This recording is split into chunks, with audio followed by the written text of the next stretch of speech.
Tonight, a man arrested for allegedly shooting one teenager, hurting another at a movie theater in California. News Nation's Chip Yost from KTLA in Los Angeles is joining us. So, Chip, initially, theater workers didn't even know this had happened.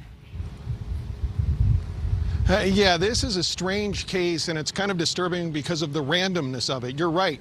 Nobody seemed to have heard any kind of gunshot during the movie. Maybe they thought it was part of the movie. This is kind of a violent horror movie, the Forever Purge, where it's about lawlessness and mayhem, so there's a lot of action in it.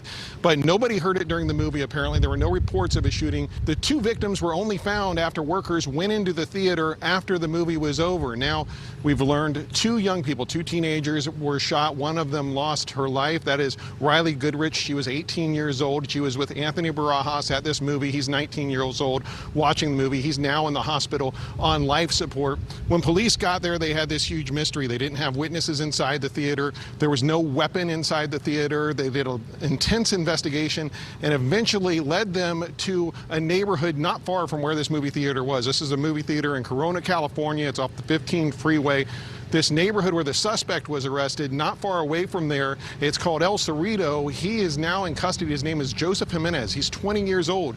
Doesn't live far from where the victims live. So you got an 18-year-old, 19-year-old, 20-year-old, but police say there's no evidence the three of these people ever knew each other. There's no evidence there was any kind of confrontation before the shooting. According to police, right now, it just seems this suspect was in the theater, maybe went there for this reason, but just randomly, for whatever reason, shot these two teenagers while they were watching the movie. Now, they may get new evidence as the investigation goes on that shows some sort of connection or other motive, but right now they say as far as motive goes, they don't have one. They were asked whether or not the plot of the movie may have played a role. As I said, the movie is kind of about mayhem and lawlessness for a day. It's a series of movies that have been out for years, but they said no, there's no evidence of that either.